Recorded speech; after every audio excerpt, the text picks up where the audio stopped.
Welcome to Area 51 Raceway. No, it's not a fly for fly fishing or anything like that. It's my mic. Let's get to the paint booth and see what we're going to paint our car right now. Come join us.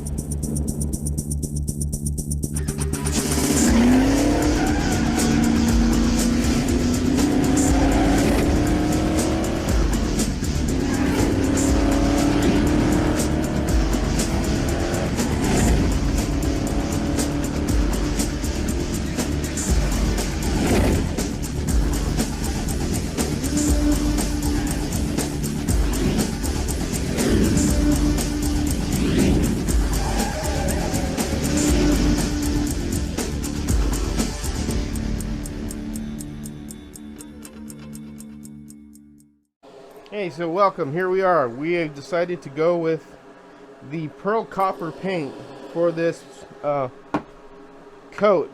And what we're going to do here is mix our concoction here for our spray gun, or how would you say, airbrush. And so what we're going to do is we're going to add the paint. Let me make sure this plastic gets it off. There's a little top on here, a little piece of protectant, you know. You have to take off. We got to make sure it was off. So first, shake up your paint.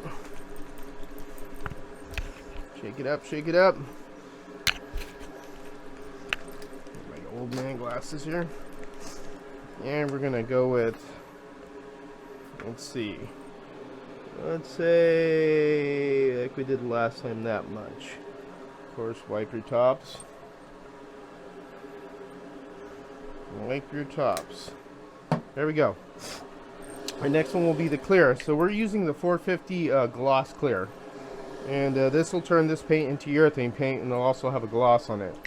So we'll go ahead and shake that up. Let's make sure the protective, yes, it's off. The little seal they put on there. And shake this up.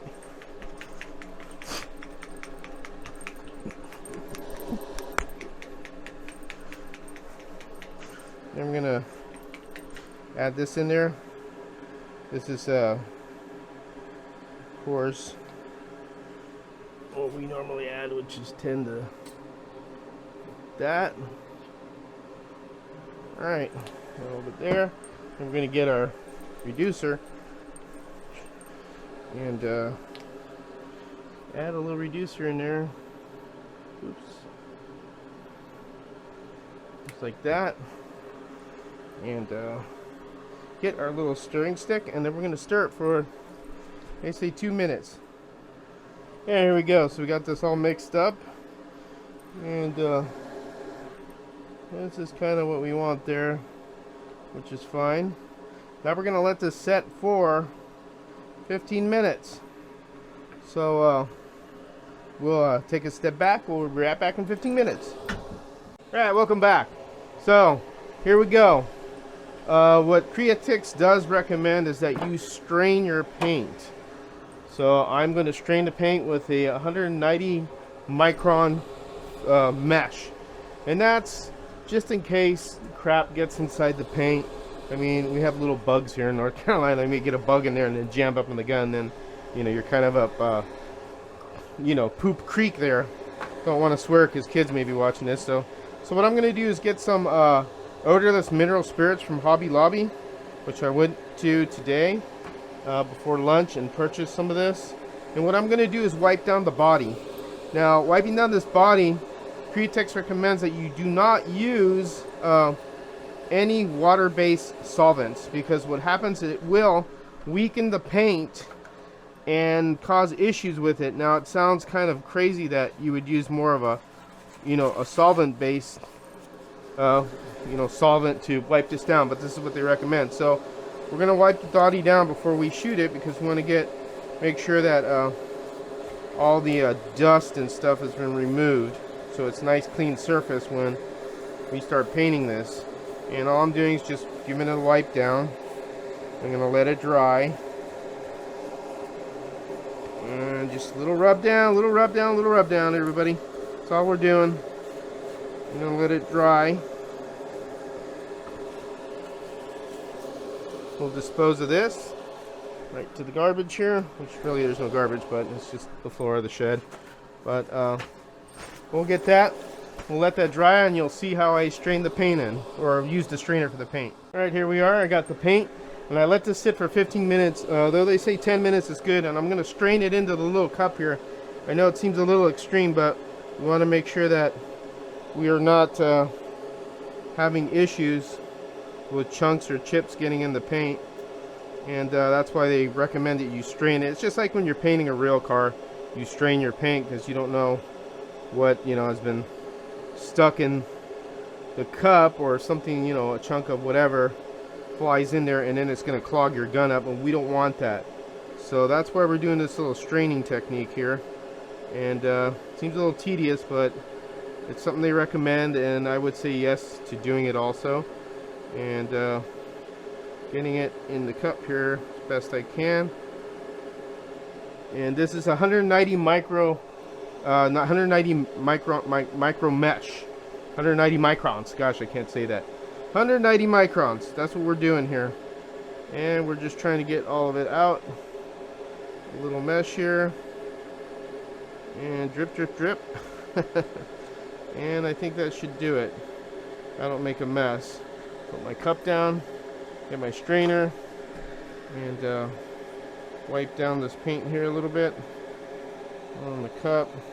Try and keep it somewhat neat if I can, to keep paint from going all over the place.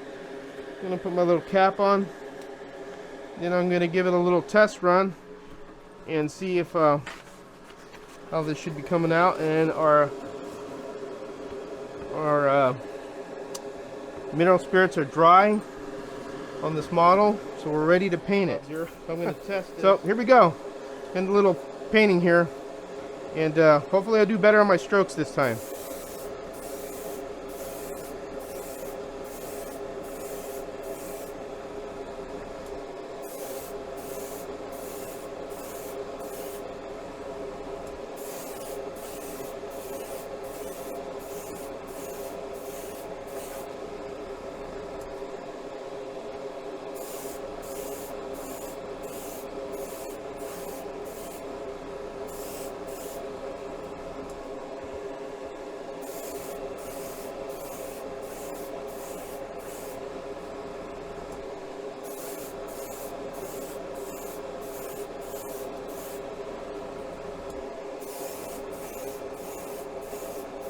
Now I'm not talking much, but just trying to concentrate here.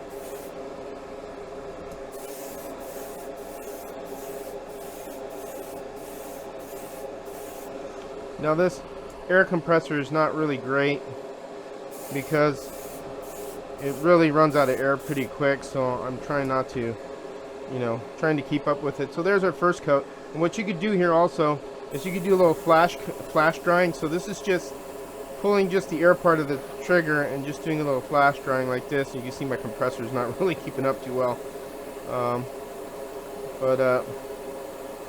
just a little flash dry like that. You can let it sit.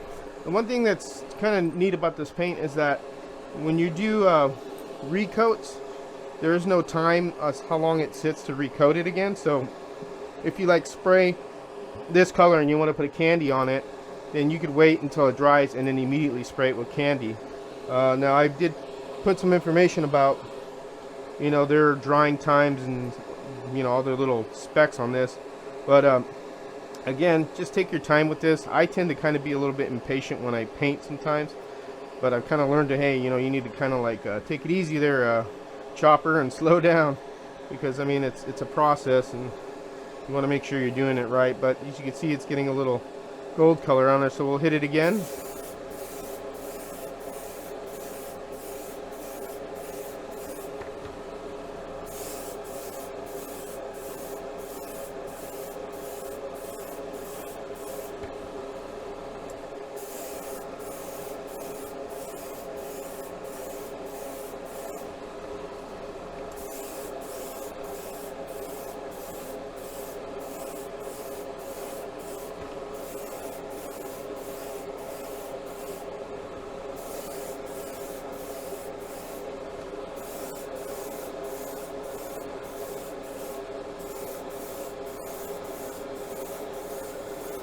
Oop, I kind of held on there a little bit too long.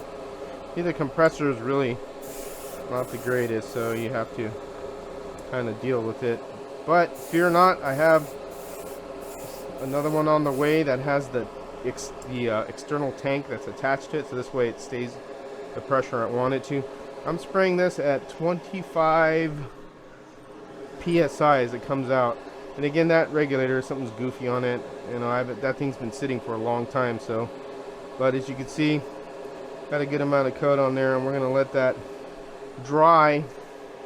And we don't want to go crazy because we don't want to flood it with paint and then get it to where it starts running. And not that this paint is actually pretty good, it doesn't really run that much, but you want to make sure you're not doing that, and assure yourself that you're getting a good coat on there.